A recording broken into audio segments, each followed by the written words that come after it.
네, 안녕하세요. 인생중개사입니다. 부동산 매매를 하게 되면 등기 업무가 필수인데요. 보통 이제 그 법무사에게 위임하는 경우가 거의 뭐 대부분인 것 같습니다. 90% 이상? 그 이상이 될 것 같은데, 부동산 매매 거래 후에 이제 잔금 시에 이제 법무사를 이제 보통 섭외를 하게 되는데, 여러 가지 방법이 있습니다. 이제 뭐 매수자가 본인이 아는 법무사가 있다든가, 아니면은 뭐 대출받은 은행에 갔더니 은행 법무사에서 이제 근저당권 설정을 하는데 소유권 이전도 같이 하라고 권유받는 경우도 있고요. 아니면 뭐 인터넷에 검색해가지고 법무사를 섭외하는 방법도 있고 뭐 여러 가지 방법이 있고요. 가장 대표적인 게 이제 그 공인중개사 사무실에다가 부탁을 하면 공인중개사님들이 연결하는 경우도 많이 있습니다. 몇 달 전인 것 같은데 몇 달 전에 어, 젊은 분이었어요. 한 20대 정도 되는 분이 이제 소형 아파트를 매수를 하시고 잔금을 치르게 됐는데 잔금 시가 다가와가지고 이제 잔금 일정 조율하면서 법무사를 섭외했는지 이제 확인을 해봤습니다. 그랬더니 셀프 등기를 하겠다는 거예요. 셀프 등기를 해본 적이 있냐고 제가 물어봤더니 당연히 해본 적이 없다고 합니다. 생애 최초로 주택을 취득하시는 분이기 때문에 셀프 등기를 할 기회가 없었을 것 같긴 하더라고요. 그래서 셀프 등기를 할 수 있겠냐라고 걱정돼서 제가 여쭤봤더니 뭐 인터넷 보고 뭐 유튜브 보고 하면 할 수 있을 것 같다라고 얘기를 합니다. 물론 뭐 부동산에 경험이 많으신 분들 같은 경우는 셀프 등기를 할 수도 있지만 이분은 좀 나이도 어리고 사회 경험도 많이 적으신 분이고요. 부동산에 대해서는 정말 잘 모르시는 분이란 말이에요. 그래서 상당히 걱정이 됐어요. 법무사비 그 3, 40만 원을 아끼려고 그게 모험을 하는 건 좀 아닌 것 같다라고 좀 생각이 들어서 좀 제가 여러 가지 좀 물어봤는데 단순히 이제 비용을 아끼겠다는 거예요. 비용을. 저 같은 경우도 이제 셀프 등기 3번을 해봤습니다. 인터넷 블로그라든가 뭐 유튜브 이런 데 보게 되면 뭐 셀프 등기를 했다고 이렇게 영상을 올리거나 이제 글을 올린 경우가 많은데 물론 저도 셀프 등기 한 거를 이제 짧게 한번 올린 적이 있었는데 공인중개사들 중에서 한 5% 정도만 셀프 등기가 가능할 걸로 보입니다. 나머지 95%는 셀프 등기를 못 하실 거예요.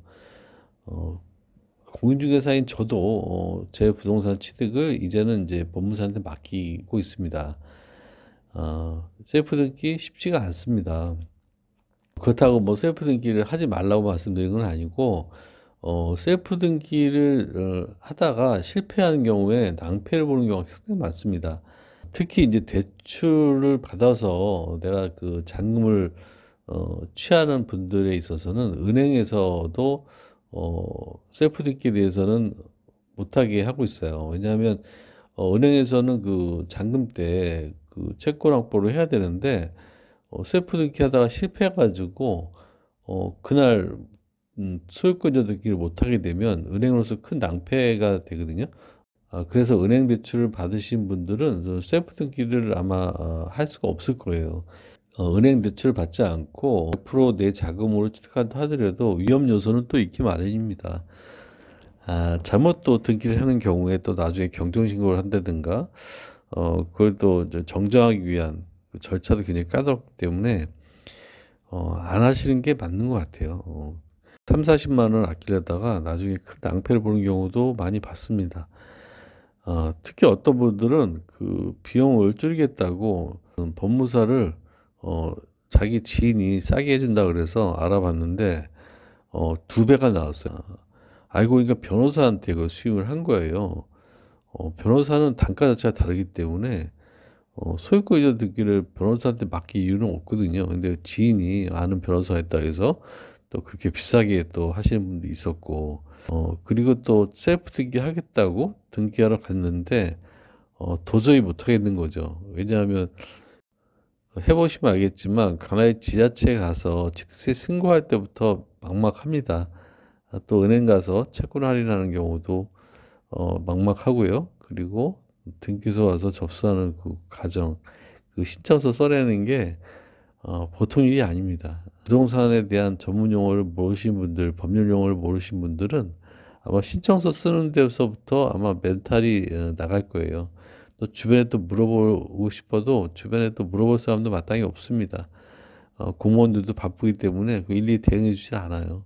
그래서 하다가 중간에 울면서 포기하신 분도 있어요. 법무사 좀 섭외시켜 달라고. 근데 뭐 시간이 다 돼 가지고 예를 들면 그 보통 법원이 6시면 이제 마감하거든요. 근데 5시 반 돼 가지고 울며 불며 법무사를 좀 소개시켜 달라고 하는 경우가 있는데 그때 되면은 법무사 섭외할 수가 없죠. 또 그다음 날로 넘어가기 때문에 대출을 받은 경우에 이제 큰 낭패를 당하는 경우가 발생합니다. 아무튼 이 법무사 비용을 아끼려고 셀프 등기하시는 분들 이 영상을 보시고 정말 '내가 부동산에 대해서 많이 안다. 내가 뭐 법무사 업무 정도는 내가 충분히 할 수 있다.'라고 하신 분들은 도전하셔도 되지만 단순히 그 비용을 몇십만 원 아끼겠다고 내가 하루 종일 그 시간을 소비하고 또 잘못했을 경우에 큰 손해를 감수해야 되는 위험한 셀프 등기는 하지 않는 게 맞다고 생각합니다. 셀프 등기를 3번 해 본 저도 이제는 셀프 등기를 하지 않습니다. 그만큼 내 시간을 많이 소모해야 되고 실수했을 경우에 리스크가 있기 때문이죠. 네, 오늘 영상은 여기까지 하겠습니다. 오늘 영상이 도움이 되셨다면 구독, 좋아요 부탁드립니다. 감사합니다.